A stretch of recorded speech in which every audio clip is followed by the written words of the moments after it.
आधा 25 साल का नौजवान खटिया पर लेटा है। उसकी माँ पार्वती चूल्हे पर रोटी सेक रही है। जगन के पिता बुच्चन हुक्का गुड़गुड़ा रहे हैं। अरे जगन, कब तक ऐसे ही खटिया तोड़ता रहेगा? कोई काम धाम क्यों नहीं ढूंढता? माँ, काम ढूंढ तो रहा हूँ, लेकिन इस गांव में मिलता ही क्या है। खेत में काम करने का मेरा मन नहीं करता। मुझे अपना कुछ करना है। अपना कुछ? क्या करेगा अपना?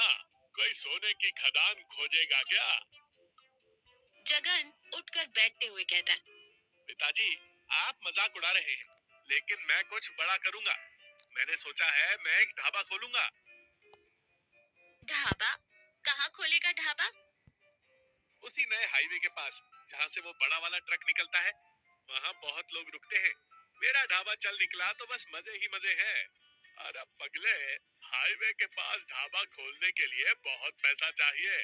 हमारे पास तो इतने पैसे नहीं है। पैसे का इंतजाम तो मैं कर लूंगा, आप बस आशीर्वाद दीजिए। कुछ दिनों बाद जगन ने हाईवे के नीचे एक छोटा सा ढाबा खोल लिया है। ढाबा बहुत ही साधारण है, लेकिन साफ सुथरा है। जगन ढाबे के बाहर एक बोर्ड लगा रहा है, जिस पर लिखा है, रोड के नीचे ढाबा।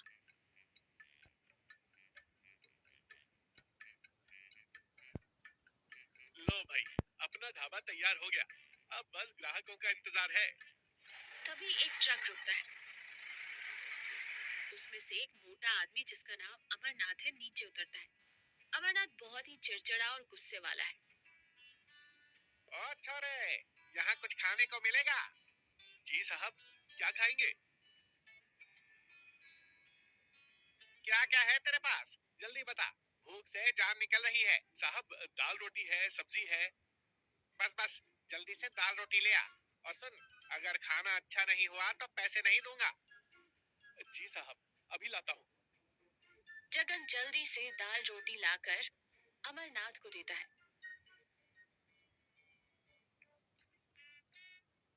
अमरनाथ खाना शुरू करता है। पहली रोटी खाते ही उसका चेहरा गुस्से से लाल हो जाता है। ये क्या है? ये रोटी है या पत्थर? और ये दाल, इसमें तो नमक ही नहीं है। तूने तो मेरा सारा मूड खराब कर दिया।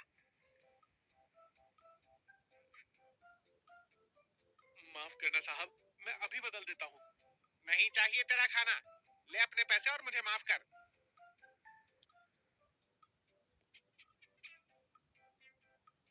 अमरनाथ पैसे फेंक कर चला जाता है।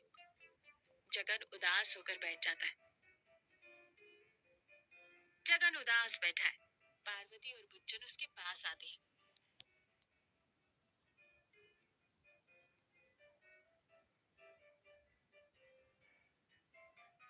क्या हुआ जगन, इतने उदास क्यों हो? माँ, मेरा ढाबा नहीं चल रहा। आज एक ग्राहक आया था, उसने मेरा खाना खाकर मेरे मुंह पर पैसे फेंक दिए। कहता था खाना बहुत खराब है। बेटा, कोई भी काम शुरू में आसान नहीं होता। तुझे अभी और सीखना पड़ेगा। खाना बनाने में थोड़ा और ध्यान दे। पिताजी, मुझे लगता है मुझे किसी से खाना बनाना सीखना चाहिए। अरे हाँ, अपनी चाची शकुंतला से क्यों नहीं सीख लेता? वो तो बहुत अच्छा खाना बनाती है। हाँ माँ, चाची से सीखना अच्छा रहेगा। जगन शकुंतला चाची के घर जाता है। चाची बहुत ही दयालु और हंसमुख महिला है। चाची, मुझे आपसे एक मदद चाहिए। बोल जगन, क्या बात है? चाची, मैंने एक ढाबा खोला है, लेकिन मुझे अच्छा खाना बनाना नहीं आता। क्या आप मुझे सिखा देंगी? अरे क्यों नहीं बेटा, मैं तुझे सिखा दूंगी। खाना बनाना कोई मुश्किल काम नहीं है, बस थोड़ा प्यार और लगन चाहिए। शकुंतला चाची जगन को खाना बनाना सिखाना शुरू करती है। वो उसे बताती है कि कैसे मसालों का सही इस्तेमाल करना चाहिए और कैसे खाने को स्वादिष्ट बनाया जा सकता है। जगन बहुत ही ध्यान से सीखता है। कुछ दिनों बाद जगन का ढाबा अब बहुत ही साफ सुथरा और आकर्षक लग रहा है। उसने ढाबे के बाहर कुछ कुर्सियां और टेबल भी लगा दिए हैं। जगन ढाबे के अंदर खाना बना रहा है। खाने की महक पूरे इलाके में फैल रही है। तभी एक कार आकर रुकती है। उसमें से खूबसूरत लड़की जिसका नाम रिया है नीचे उतरती है। रिया बहुत ही स्टाइलिश और मॉडर्न है। भैया, यहाँ कुछ खाने को मिलेगा? जी मैडम, क्या खाएंगी? मुझे कुछ चटपटा और स्वादिष्ट खाना है। आप बैठिए मैडम, मैं अभी लाता हूँ। जगन जल्दी से रिया के लिए छोले भटूरे और लस्सी लेकर आता है।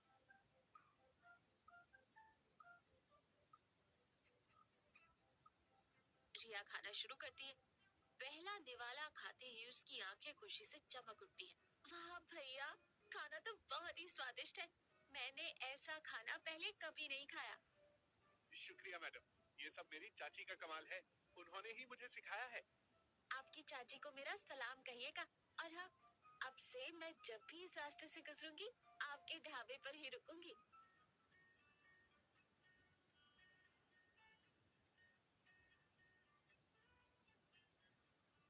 फिर रिया पैसे देकर चली जाती है। जगन बहुत खुश है। कुछ दिनों बाद जगन का ढाबा बहुत ही मशहूर हो गया है। वहाँ हमेशा लोगों की भीड़ लगी रहती है। जगन बहुत ही बिजी है। वो एक साथ कई ग्राहकों को खाना परोस रहा है। तभी एक दिन अमरनाथ, वही मोटा आदमी जो पहले जगन के ढाबे पर आया था। अरे, ये ढाबा तो तेरा है। जी साहब, मेरा ही है। मुझे माफ कर दे भाई, मैंने उस दिन तेरे साथ बहुत बुरा व्यवहार किया था। कोई बात नहीं साहब, इंसान गलतियों से ही सीखता है।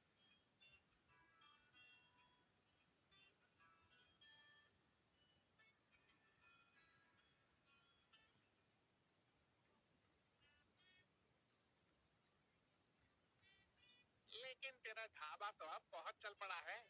ऐसा क्या जादू कर दिया तूने? कोई जादू नहीं साहब, बस थोड़ा प्यार और लगन। मेरी चाची ने मुझे सिखाया है कि खाना बनाते समय अगर हम उसमें थोड़ा प्यार मिला दें, तो खाना और भी स्वादिष्ट हो जाता है। प्यार? ये तो मैंने कभी सोचा ही नहीं। मुझे भी थोड़ा प्यार मिलाना चाहिए।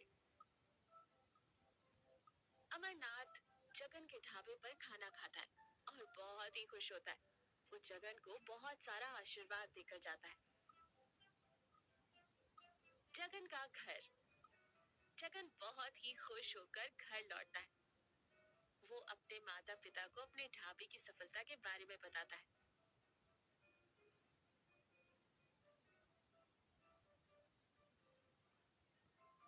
मुझे भी तुझ पर बहुत गर्व है बेटा। तूने साबित कर दिया कि अगर इंसान में लगन हो तो वो कोई भी मंजिल हासिल कर सकता है। मुझे तो पहले से ही पता था कि तू एक दिन जरूर सफल होगा। ये सब आप लोगों के आशीर्वाद और चाची की मदद का ही नतीजा है। तो देखा, कोई भी काम छोटा या बड़ा नहीं होता। अगर हम किसी काम को पूरी लगन और प्यार से करें तो हम उसमें जरूर सफल हो सकते हैं। और हाँ,